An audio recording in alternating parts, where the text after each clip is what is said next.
libre dans 10 ans et l'Afrique va s'exprimer dans tout ce qu'elle sait faire et dans tout ce qu'elle peut apporter au monde. Peut-on dès lors conclure que les deux Corées sont en situation de dépendance culturelle vis-à-vis de l'Afrique? Oui, alors, dépendance, alors il y a des mots, deux mots importants dans cette question. Dépendance culturelle, oui. Alors, est-ce qu'on peut dire que les deux Corées sont dépendantes culturelles de l'Afrique? Oui, évidemment, puisque ce qu'on appelle la culture coréenne, et surtout en Corée du Sud, c'est simplement la culture du royaume de Paekche d'il y a 800 ans. Donc, ils ont mis en pratique, ils ont mis en forme, ils ont pratiqué, ils se sont coulés dans l'héritage culturel de ce peuple de Paekche qui est l'ancêtre des Japonais d'aujourd'hui. Mais moi je vais aller plus loin, ce n'est pas juste une dépendance culturelle, la Corée est sous perfusion culturelle, puisqu'il y a de ce que les Coréens font aujourd'hui, j'ai du mal à retrouver des traces de leurs ancêtres du royaume de Shilla. Tout est africain. Toutes leurs références sont africaines dans tous les domaines, que ce soit dans le domaine spirituel, avec par exemple le culte des ancêtres. Ce culte des ancêtres, c'est la tradition du royaume de Paekche. Avant la dynastie de Joseon, il n'y a pas de tradition de culte des ancêtres. Bon, les gens pensaient peut-être à leurs ancêtres, mais ça s'arrête là. Ce n'était pas une tradition installée avec tout un cérémonial et des rituels. Et je peux donner d'autres exemples comme ça. Donc la Corée, les deux Corées, mais surtout la Corée du Sud, qui revendique ce lien avec la dynastie de Joseon, la Corée du Sud est en situation de perfusion culturelle. C'est-à-dire que si les Africains demandaient aujourd'hui aux Coréens de couper les liens avec cette culture ancienne africaine, s'ils demandaient aux Coréens de suivre les traces de leurs ancêtres, de vivre selon leurs ancêtres de Shilla, les Coréens ne sauraient pas quoi faire. La Corée disparaîtrait parce qu'il n'y aurait plus de culture. À vous entendre et à vous lire, on comprend que Kudara fut sans conteste la civilisation la plus brillante d'Asie. Et pourtant, ce royaume fut entièrement détruit, ses habitants massacrés, son patrimoine emporté, et le tout fut simplement effacé de l'histoire. On pense naturellement. Comment fut-ce possible? Comment les fondateurs et diffuseurs de la civilisation disparurent-ils sans laisser de traces? Oui, donc effectivement, votre question est très intéressante et elle nous permet de ramener, de sortir de l'obscurité, de ramener à la lumière le royaume de Kudara, un royaume qui n'existe pas dans l'histoire officielle classique de l'Asie. Et pourquoi? Parce que ce royaume de Kudara, tel que les Japonais l'appellent, et qu'ils traduisent par bon, je retrouverai ça tout à l'heure. Donc, ce royaume de Kudara que les Coréens et les Chinois appellent Paekche est le royaume qui est le fondateur du royaume du Japon. Ce sont eux qui se sont déplacés sur l'île du Japon qu'on connaît dans les temps modernes pour fonder cet État, c'est-à-dire les institutions, la spiritualité, les institutions politiques, religieuses, la société, les paradigmes culturels viennent de ces peuples-là. Donc le Japon d'aujourd'hui, ce sont les descendants directs de Kudara. Alors ce royaume Kudara a disparu, pourquoi? Parce que en 660, en 658, ils sont attaqués et encerclés par la Chine de Tang et leurs alliés du royaume de Shilla, qui sont les ancêtres des Sud-Coréens d'aujourd'hui. Donc cette population va être encerclée et totalement massacrée. Ensuite, leurs bourreaux vont reprendre tout leur héritage et le ramener en Chine. Alors, c'était la civilisation la plus brillante de l'Asie et de très loin. Pourquoi? Mais à cause de leur spiritualité, parce que cette spiritualité, c'est le bouddhisme authentique. Et le bouddhisme authentique, c'est tout simplement la science, ce que nous appelons aujourd'hui la science, c'est-à-dire les mathématiques, la physique, la chimie, toutes les sciences possibles qui sont le résultat des investigations des êtres humains sur la nature de l'univers proche et lointain. Et cette civilisation a utilisé en particulier donc, un élément auquel nous faisions référence tout à l'heure, qui est l'écriture qu'on appelle aujourd'hui coréenne, mais qui n'est pas coréenne, mais qui faisait partie de l'héritage de Kudara. Donc cette civilisation s'est développée à haute vitesse. C'est vraiment un moment particulier dans l'histoire et de l'Asie et du monde. Donc cette civilisation a vraiment été la plus brillante de l'Asie. C'est elle qui a diffusé la spiritualité et la science dans toute l'Asie à partir de cette péninsule. Donc en direction de ce qu'on appelle aujourd'hui la Chine, où il y avait des peuples noirs de culture africaine jusqu'au 7e siècle, avant d'être balayés par ce qu'on va appeler plus tard la Chine, parce que pour moi la Chine a été fondée à partir de 681, c'est-à-dire à la fin du 7e siècle. Mais jusqu'en Inde, il y a des preuves, il y a des traces, des échanges de ce royaume de Kudara avec des royaumes qui se trouvaient dans ce qu'on appelle le sud-est asiatique aujourd'hui. La Thaïlande, le Cambodge, le Laos, ce sont les noms modernes, mais il y avait des royaumes dont on n'a plus les noms, mais qui existaient et qui ont échangé avec leurs frères de culture. Donc Kudara, c'était vraiment le centre du monde. Et pour terminer, Kudara, c'est vraiment la motivation politique majeure de la Chine de devoir réécrire l'histoire. Parce que si les Chinois veulent être le centre du monde du point de vue de l'histoire, du point de vue historiographique, ils doivent absolument effacer la trace de Kudara. Parce que tant que Kudara existe, les Chinois ne peuvent pas être l'empire du milieu. C'est pour ça qu'au 7e siècle, il y a vraiment toute cette technologie de l'écriture, de l'histoire, de l'historiographie chinoise qui se met en place avec la dynastie des Tang pour réécrire l'histoire, l'effacer complètement et installer l'ethnie Han et l'empire chinois comme étant le centre de l'histoire de la Chine, la source de la civilisation et l'État et le peuple civilisateur de l'Asie. Et c'est ça donc qui explique la disparition totale de Kudara de l'histoire officielle. L'histoire officielle qui a été imposée par les Chinois à tous les autres peuples d'Asie. Donc voilà la raison pour laquelle j'ai dit dans la question que c'était la civilisation la plus brillante. On comprend maintenant pourquoi elle a été disparue et qui a emporté son patrimoine. Donc ce patrimoine, c'est ce qu'on retrouve aujourd'hui chez les Sud-Coréens, qui sont les descendants des alliés ou plutôt de l'État vassal qui a accompagné les Chinois dans ce génocide. Et on comprend donc pourquoi les Chinois et les Japonais et les Sud-Coréens se détestent. Parce qu'il y a ces événements dramatiques du passé, ces événements tragiques du passé entre eux et dont ils ont absolument besoin de parler. Donc comment est-ce possible, pour terminer, enfin je l'ai dit 2 fois mais bon, comment est-ce possible qu'une civilisation aussi brillante, comment un peuple avec des connaissances équivalentes à celles du 21e siècle, et je pèse mes mots, nous avons exactement les mêmes connaissances, nous au 21e siècle, on n'a pas inventé les connaissances que nous avons en physique, en chimie, en mathématiques, en géométrie, on n'a rien, il n'y a rien de nouveau, tout ça a été déjà connu. Alors comment ça se fait qu'un peuple comme ça puisse se faire encercler et être massacré? Alors la réponse, elle est en grande partie dans la nature de la culture africaine. La culture africaine repose essentiellement sur 2-3 piliers, et l'un de ces piliers, c'est la spiritualité.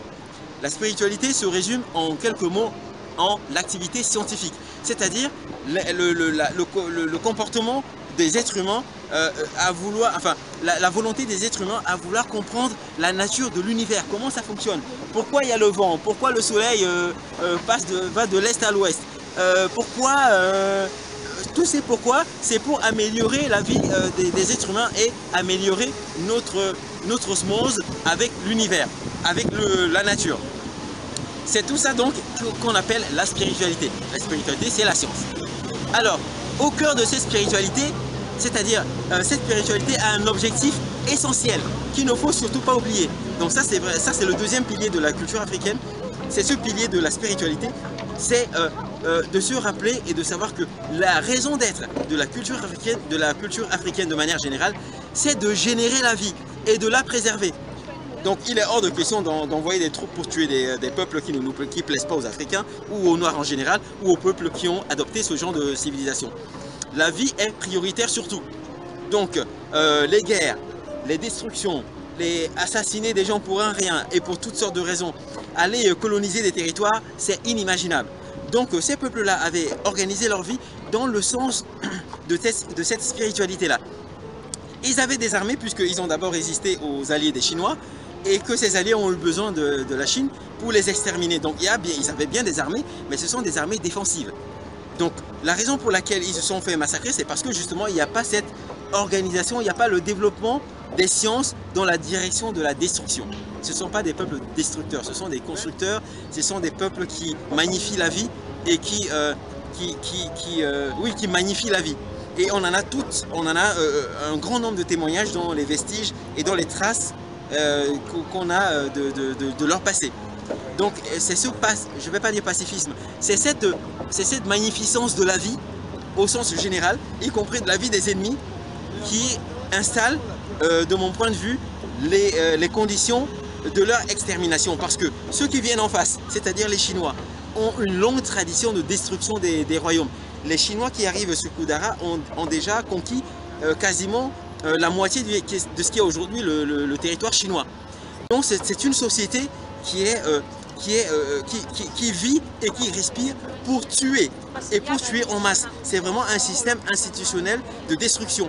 Et je l'ai déjà dit, et je l'ai dit dans l'article scientifique que j'ai écrit, que cette machine de guerre chinoise qui a fonctionné pendant 1500 ans a éliminé systématiquement tous les peuples noirs de culture africaine en Asie pour occuper leur place, a développé en son cœur une idéologie raciale. Donc c'est vraiment un nouveau monde qui a été installé. Et c'est ce nouveau monde qui a créé l'image aujourd'hui qu'on a, l'image moderne de l'Asie blanche. Mais l'Asie n'a jamais été comme ça, c'est vraiment une image récente. D'ailleurs même les Grecs anciens appellent, ce que nous on appelle l'Asie, les Grecs anciens appellent cette Asie-là, ils appellent l'Afrique orientale. En fait ils appelaient ça l'Éthiopie orientale, parce que c'était vraiment comme un prolongement oriental de l'Afrique. Il n'y a aucune différence entre les deux. Donc voilà un petit peu Kudara. Kudara, c'est la reproduction de la culture africaine telle qu'on la connaît. Enfin, telle qu'on la connaît pas vraiment aujourd'hui, mais c'est la culture africaine, mais dans ses fondements, dans ce qu'elle a de meilleur, c'est-à-dire la science. Mais la science tournée vers la vie, vers la protection des êtres humains, vers la préservation de l'existence. Parce que c'est comme ça qu'ils pensaient. La vie est plus importante que tout. Mais ça nous met aussi en danger lorsqu'on se retrouve en face de peuples qui veulent vous exterminer. À ce moment-là, vous n'avez pas forcément l'organisation ou la rage qui fait que vous plantez le couteau dans le corps d'un individu sans y penser. Je pense qu'ils n'y ont pas pu, ils n'avaient pas ce caractère ou cet état d'esprit, et ça les a forcément affaiblis. Donc voilà la raison de leur disparition de mon point de vue. Sinon, Kudara n'a pas totalement disparu. Kudara a disparu dans sa partie continentale, c'est-à-dire le territoire qui correspond à la Corée du Sud. Ils ont une partie de la population qui a survécu. C'est ceux qu'on appelle aujourd'hui les Japonais. Les Japonais sont les survivants de Kudara. Et ceux qui connaissent même ceux qui ne connaissent pas la culture japonaise voient bien que les Japonais sont différents des autres Asiatiques. C'est vraiment une culture qui se distingue des autres. Et cette distinction, cette particularité a ses racines dans ce que nous sommes en train de retracer pour le public, c'est-à-dire les origines afro-asiatiques, parce que c'est un mélange d'Afrique et puis des peuples qui vivaient à l'époque. Hein. À l'époque, il n'y a pas de racisme, hein. Il n'y a pas de racisme au sens où on l'entend aujourd'hui. C'est vraiment les Chinois qui ont apporté une idéologie institutionnalisée raciale, donc qui faisait la différence entre les Noirs et les Blancs.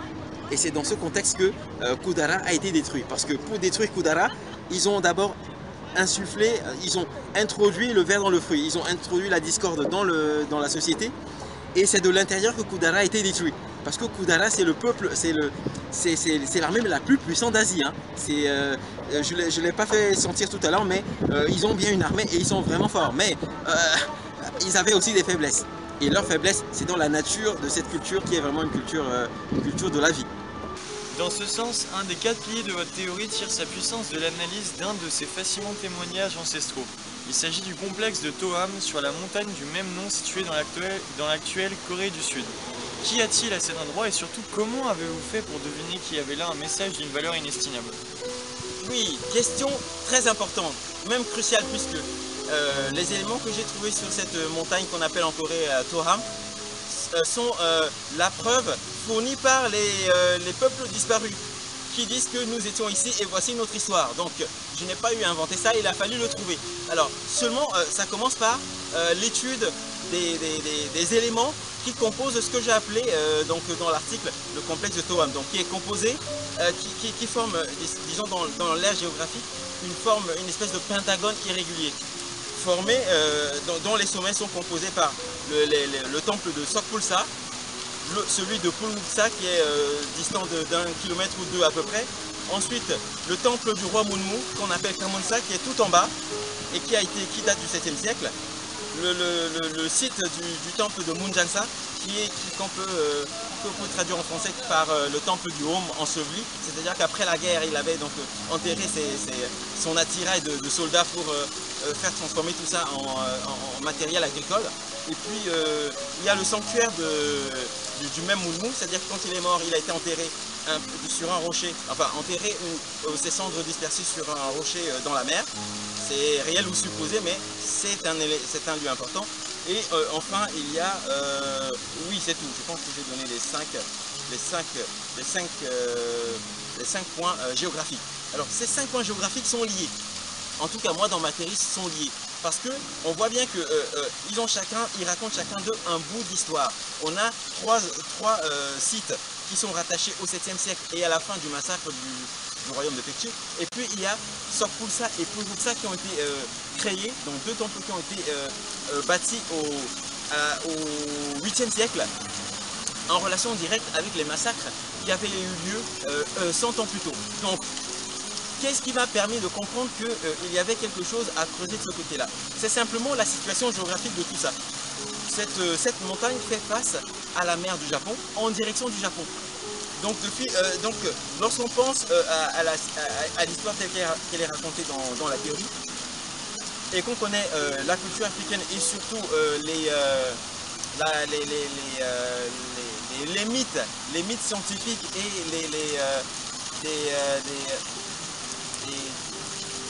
des symboles, oui, des symboles initiatiques, à un moment ou à un autre, le cerveau réagit immédiatement et se dit mais là il y a quelque chose. Effectivement, le Bouddha de la grotte naturelle de Sokpulsa est orienté dans une direction bien précise par rapport à l'horizon. Et cette orientation correspond au point de lever du jour, au point du solstice d'hiver, c'est-à-dire le 21 décembre, le soleil se lève exactement à cet endroit.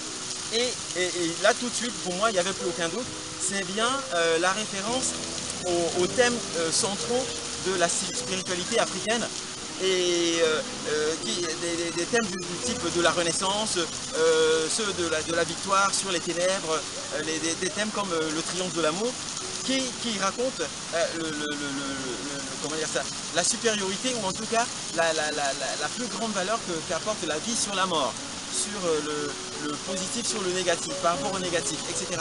Donc ces temples et ces messages ont été construits au bon endroit, pour raconter l'histoire du passé et surtout rappeler aux êtres humains, aux survivants que quelle que soit l'issue des événements qui ont eu lieu dans le passé, l'amour, la vie triompheront toujours. Donc que les survivants doivent prendre leur disposition pour pouvoir revenir vers le passé, faire triompher la vérité pour repartir sur de meilleures bases. Et c'est le message qui est envoyé directement aux Japonais, aux Sud-Coréens, aux Nord-Coréens et aux Chinois du XXIe siècle parce qu'ils sont directement concernés par cette question-là. Dans cette histoire épique de la vie revue selon le principe de Pekche, un personnage semblait bien au-dessus de l'eau, c'est l'impératrice du Japon, Kugyoku Same. Ah, ça c'est une question pour moi personnellement très intéressante parce que de toute cette histoire, de ces 4000 ans d'histoire de l'Asie et particulièrement de ces 4 siècles que j'ai étudiés concernant l'Asie du Nord-Est jusqu'au 7e siècle, 7e, 8e siècle avec la disparition de Kudara continental, l'impératrice Kogyoku Semmei, comme je l'appelle, mais qui a régné 2 fois. C'est pour ça que j'ai accolé ces 2 noms de règne. Kogyoku, c'est le premier règne qu'elle commence en 642 jusqu'au coup d'État. Et elle est rappelée au pouvoir 10 ans plus tard, en 655. Et elle règne pendant 6 ans, donc jusqu'en 661. Cette impératrice née princesse Takara, elle est symbolique. C'est vraiment l'incarnation. L'incarnation d'abord des dirigeants noirs, lorsque les noirs sont au pouvoir et qu'ils sont libres, qu'ils dirigent leur état selon les traditions africaines. Vous avez de grands rois, comme on en a eu en Afrique avec les pharaons, des pharaons comme la reine Hatshepsut, Amenhotep III, Amenophis Ier. Vous voyez, ces grands rois qui sont restés dans l'histoire. Eh bien, Kogyoku Semmei est du même niveau. Cette impératrice est montée au pouvoir lorsque son époux est mort. Son époux est mort, donc c'est elle l'impératrice et elle dirige le pays. Donc lorsqu'elle prend le pouvoir, on est dans cette période où le Kudara, c'est-à-dire le Japon maritime et le Japon continental, sont en but aux attaques des Chinois et des ancêtres des Sud-Coréens. Donc elle a de grandes responsabilités et sa préoccupation première, c'est la sécurité. Et les attaques de la Chine et de la Chine et des ancêtres de la Corée du Sud sont autant militaires que politiques. Parce que les Chinois, aussi puissants qu'ils sont, n'ont jamais pu vaincre, n'ont même jamais pu oser attaquer Kudara, parce que Kudara, du point de vue de mes recherches, c'est l'armée la plus puissante de l'Asie. Mais cette armée est cantonnée sur l'île, ce qu'on appelle aujourd'hui l'île du Japon. Cette armée, en grande partie, est sur l'île et pas sur le continent pour des raisons spirituelles. Donc, Kogyoku Seme, lorsque les ancêtres, la famille originelle, si je peux l'appeler comme ça, parce que ce sont les fondateurs du continent, lorsque la continentale va être attaquée et commencer à être détruite par la Chine et les ancêtres coréens, c'est Kogyoku Seme qui va rassembler le pays, qui va faire les réformes nécessaires, préparer l'armée, lancer lancer la construction de centaines de bateaux pour pouvoir aller au secours de ses parents sur le continent. Donc Kogyoku Seme, c'est elle qui essaie de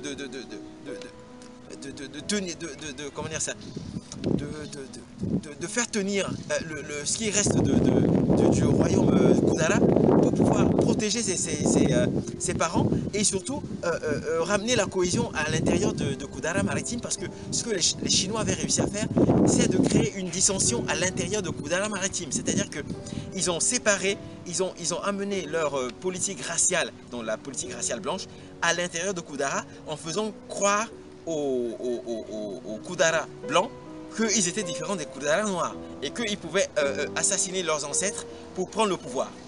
Mais c'est ce qu'ils ont réussi à faire, parce que finalement les ancêtres ont été d'abord assassinés en 645 et surtout lorsque l'impératrice revient au pouvoir la deuxième fois, c'est-à-dire en 655, ça veut dire que les Noirs ont repris le pouvoir, mais la société est divisée en deux. Il y a les pro-chinois et il y a les pro et puis il y a ceux qui sont fidèles à leurs ancêtres.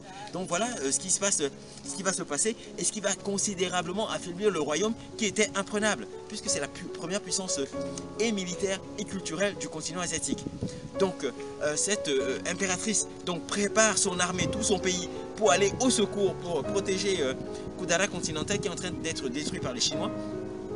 Mais elle n'aura pas le temps de le faire parce qu'elle va être assassinée. Moi, c'est ma théorie, elle sera assassinée. Dans la théorie classique, dans l'histoire officielle, on dit qu'elle est morte, sans plus d'explication. Moi, je pense que c'était pas le moment pour mourir, et de ce que je perçois dans les recherches, c'était quelqu'un en très bonne santé, un chef spirituel. Avant d'être chef d'État, elle était chef spirituel, initié, on dirait en Afrique, initié, chef spirituel, chef militaire. Elle avait vraiment toutes les qualités. C'est vraiment une Hatshepsut de l'Asie. Une Hatshepsut de l'Asie, pour ceux qui connaissent ce pharaon-là, de sexe féminin, qui a vraiment laissé ses traces dans l'histoire de l'Afrique. Donc Kogyoku Seme a été assassinée. Et assassinée par qui? Par les pro-chinois. Parce que si elle était restée vivante et avait conduit ses troupes de l'autre côté de la mer du Japon, c'est-à-dire sur ce qu'on appelle aujourd'hui la Corée du Sud, ben, ça aurait changé l'histoire de l'Asie, parce qu'ils auraient battu les Chinois et les ancêtres des Sud-Coréens sans aucun doute. Puisque la partie continentale qui était totalement spirituelle et qui avait conservé le minimum d'armée sur le terrain, avait réussi à quasiment abattre les ancêtres des Sud-Coréens, et il avait fallu le secours des Chinois pour les encercler et les massacrer. Donc c'est vraiment un personnage emblématique et qui vaut à elle seule qu'on lui consacre toute une série littéraire pour pouvoir comprendre qui elle était, parce que à travers elle, on peut comprendre toute l'histoire de Kudara et surtout ces moments tragiques de la fin d'une époque. Il y a aussi le roi coréen Sejong de la dynastie Joseon, qui en plus d'être captivant est un des rares à trouver grâce à vos yeux. Oui, question très importante, mademoiselle, parce que le roi Sejong, c'est l'un des rares personnages de cette histoire de l'Asie et de l'Asie du Nord-Est qui sort grandi après le passage de ma théorie, de la théorie du principe de Pekche. Pourquoi? Parce que le roi Sejong, donc il naît au moment où la dynastie Joseon est instituée par son grand-père ou son arrière-grand-père. Et lorsqu'il arrive au pouvoir, son grand-père, son père et son oncle ont avancé toute la politique de centralisation du pouvoir et on fait avancer toute la politique de centralisation du pouvoir et il lui laisse entre les mains un État bien organisé. Alors, le problème, c'est que la Corée ne peut pas se reposer sur l'héritage culturel de ses ancêtres de Shilla. Lorsque le roi Sejong arrive au pouvoir, il va mettre en pratique la révolution qui avait été engagée par son grand-père, c'est-à-dire à l'institution au départ de la dynastie Joseon. Cette révolution consiste à changer la vie des Coréens du tout au tout, jusqu'à la vie quotidienne. Donc c'est le grand-père, le fondateur de la dynastie Lee Seong-hye, qui va décider de rejeter la culture traditionnelle de Shilla pour adopter la culture africaine qu'ils ont appliquée à partir du règne du roi Sejong. C'est cette culture africaine qui s'exprime à travers toutes les sciences qui sont foisonnantes dans leur application à l'époque du règne du roi Sejong. Mathématiques, physique, chimie, puisque ce sont les éléments qui vont rentrer en ligne de compte lorsqu'on développe l'agriculture, musique, même l'organisation de l'État, les institutions scientifiques de l'époque comme cet institut scientifique que les Coréens appellent Shipyeonjang et qu'on peut traduire en anglais comme the Hall of Warfare, c'est-à-dire une espèce de conseil des érudits. Toutes ces institutions sont des copier-coller de l'époque de Pekche, c'est-à-dire les ancêtres des Japonais qui étaient un peuple africain de culture africaine, génocidés par les Chinois, dont les Chinois ont ramené l'héritage en Chine et qu'ils ont ressorti 800 ans plus tard, presque 900 ans plus tard, et qu'ils ont donné comme cadeau aux fondateurs de la dynastie Joseon afin qu'ils participent à la sécurisation de l'empire Ming. C'est-à-dire, tout ça, ça se passe au début à la fin du 14e siècle. Donc, le roi Sejong, lorsqu'il va créer cet alphabet dont sont si fiers les Coréens, quand j'ai créé, en fait, il n'a pas créé, mais les Coréens disent qu'il a créé. Lorsqu'il va instituer, donc je vais plutôt dire instituer, lorsqu'il va instituer cet alphabet, en faire donc un nouvel élément, un nouvel outil d'éducation du peuple, il va écrire avec son fils, il va écrire un livre en 2 tomes consacré à Bouddha. Donc ce livre s'appelle Biographie et éloge funèbre de Bouddha. Et dans ce livre, il y a 2 tomes. Un premier tome qui nous donne des éléments sur la vie détaillée de Bouddha. Et puis un second tome dont le titre est reflet de clair de lune sur 1000 rivières. Ces 2 livres très importants parce que ce sont les premiers qui sont utilisés ce sont les premiers qui sont imprimés avec l'écriture qu'on appelle aujourd'hui Hangul, sont symboliques de ce qui se passe en réalité. Pourquoi un roi confucéen va écrire comme premier livre, c'est historiquement symbolique, va écrire des livres sur le bouddhisme? Mais c'est parce que ce bouddhisme est le bouddhisme authentique, pas le bouddhisme du XXIe siècle, qui est un bouddhisme frelaté, imposé par les Chinois à tous les peuples blancs d'Asie. Le roi Sejong est conscient que c'est la culture africaine, puisque le bouddhisme authentique et africain, c'est ce bouddhisme scientifique qui lui permet de nourrir son peuple, de révolutionner la culture, la science de son peuple et de faire de son règne un âge d'or. Et comme c'est un roi honnête, dans ces 2 livres que j'ai cités tout à l'heure, il va d'une manière très subtile envoyer le lecteur pointer le doigt en direction de l'Afrique en disant que ce que j'utilise, les connaissances, l'art, même la spiritualité à laquelle je vais me convertir, puisque le roi Sejong, qui était un confucéen fervent, va changer et devenir bouddhiste, au point même de construire un temple bouddhiste à l'intérieur du palais. Ça va rendre ses conseillers complètement fous, mais il va le faire.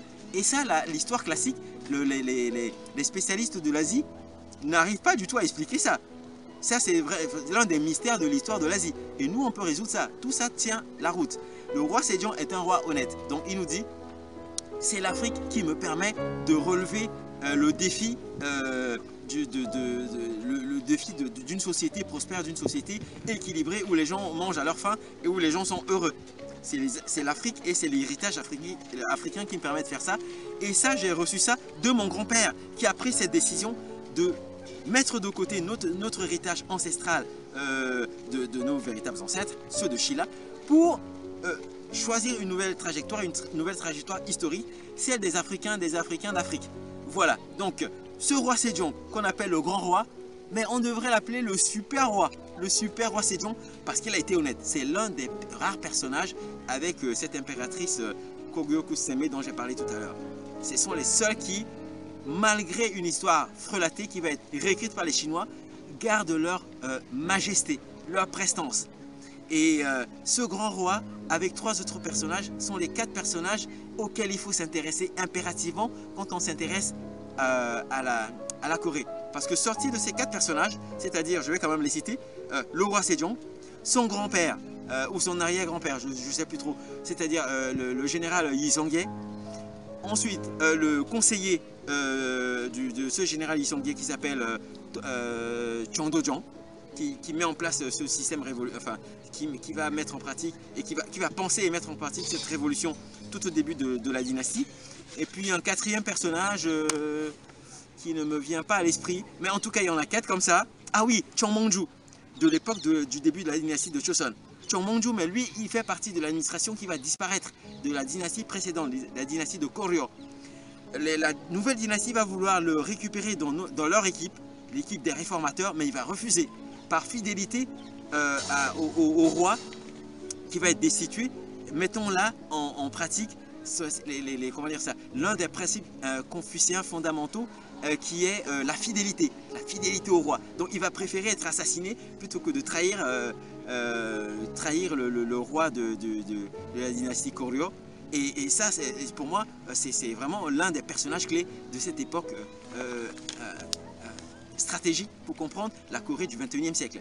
Donc les Coréens d'aujourd'hui qui dans leur vie quotidienne, parce que j'ai vécu avec eux pendant presque 20 ans en France, qui ont un mépris innommable pour la race noire et pour les Africains en particulier, devraient savoir qu'ils doivent tout à l'Afrique. Et ça, c'est pas moi qui le dis, c'est leur ancêtre, leur grand roi Sédhion qui a une statue gigantesque en plein centre de Séoul. Voilà ce que je voulais dire, c'est très important. C'est un roi, c'est un personnage historique auquel il faut rendre hommage parce qu'il le mérite, et largement.